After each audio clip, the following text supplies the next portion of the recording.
ইসিরি কেমনে চাইয়ে রইছে এইদিকে বেরি বেট মাইলানে বলো আমার দিকে আগে আলে চন্দ্র আই এম রেডিও কইতাছি পরে খোনা আর খন্ডে লই যাইবা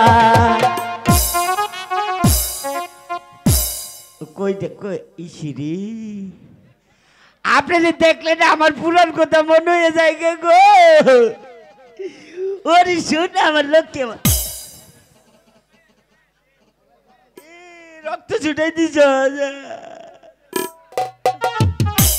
এই আজকে সারে আইব না আজকে সারে আইব না স্কুলে পিচি কাটা অনুষ্ঠান কে বলেছে ছাড় আসবে না কেটা জানি পিছনে কথা কয় আপনারা কথা কইছেন অনেক জন্টু স্যার ভালো আছে এখানে বসেছিস কেন এটা আমি বই নেই তো বসেছিস? দেখছি এই জায়গাটা কত নরম তাই না? হ্যাঁ তাই না প্যারা আপনি আমারে মারেন কা আপনি জানেন আপনি চাকরি আমি খাইয়ে বেলাইতে পারি এই কি বলতে চাস আপনার চাকরি আমি খাইয়ে বেলাম কি করে কি করে জানেন আমি জানেন আমি কেডা কে তুই হ্যাঁ? কে আমার একটা পরিচয় আছে কি পরিচয়? আমার বাপের পরিচয় আছে আর আমার বাপে কি চাকরি করে এটা আপনি জানেন এই শোন হ্যাঁ তুই আমার বাড়ি পাশ দিয়ে যখন স্কুলে আসছিলি হ্যাঁ। তখন যেন কি কথা বলতে চেয়েছিলি সেটা বল এটা এটা কমু বল এই যে স্যার আজকে একটা গরম গরম নরম নরম একটা খবর আছে কি খবর খবর আছে এই যে ইসিরি কেমনে চাইয়ে রইছে এইদিকে বেরি বেট মাইলানে বলো আমার দিকে আগে আলে চন্দ্র আই এম রেডিও কইতাছি এই যে বেরি বেট মাইলানের বলা যদি এই স্কুলে আসতে হয় আগামীকাল উড়িয়া বাস ঘোরা ও জরি জামা গায়ে দিয়ে স্কুলে আসতে হবে নয়তো স্কুলে আসতে পারবে না এটা কার আদেশ মিস্টার আলেকজান্ডার আদেশ এই প্যারা না, না, আমার না তবে? সাইড বাচ্চার আদেশ সাইদ বাদশার আদেশ হ্যাঁ, এসব তুই কি বলছিস হ্যাঁ। বাবা রোহিত আমার আপাই বললো লোকে লেখাপড়া করতে পারে না স্যার বলেন তুমি তো জানো সাইদ বাদশার অধীনেই আমি এই স্কুলটা চালাই Yes.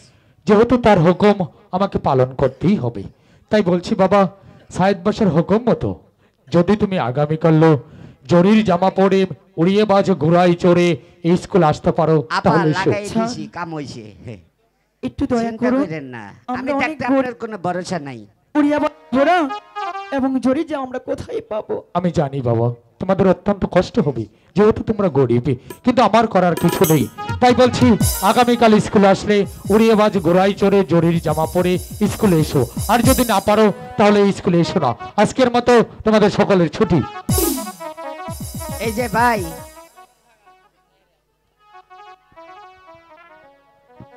এই যে ভাই হুনা আমি তোমারে যা কই কই এটা কিছু না তাইলে হুনা তুমি তো গরিব মানুষ না তুমি উড়িয়া বাস গরু পাইবা না আর জরি জমা পাইবা না আমার ঘরে কিন্তু একটা লাল একটা খাতা আছে এটা গাই দিয়ে আইও আর আমার একটা বড় একটা কুত্তা আছে এটারে লই আইও হ্যাঁ বেরি বেট মাইলানি বলা তুমি আমার আপারে অপমান করো না তোমারে যে কি শাস্তি দিমু গো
প্রকৃতির এমনি গোধারা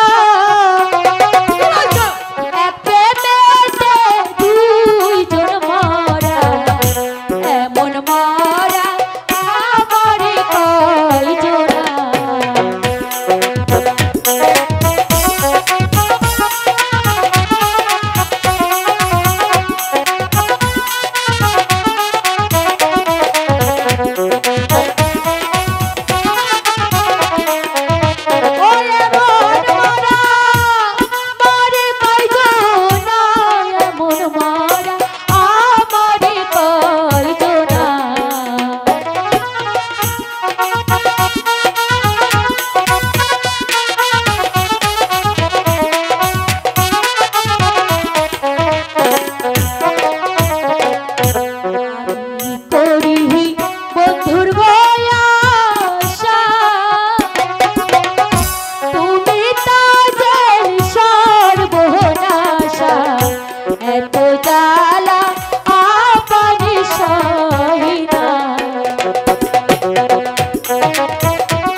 তোমাকে আমি একটি কথা বলতে চাই।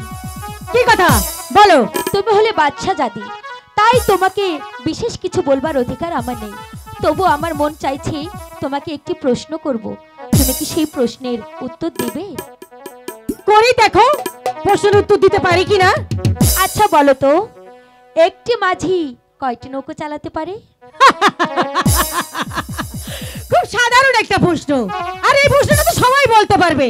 একটি মাঝি একটি নৌকাই চালাতে জানে। বাহ, চমৎকার! একটি মাঝি একটি নৌকোই চালাতে পারে।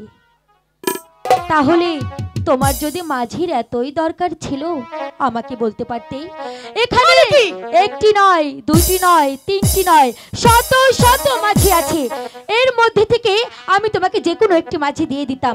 শোনো, অন্যের মাঝি নিয়ে কখনো টানাটানি করতে আসবে না।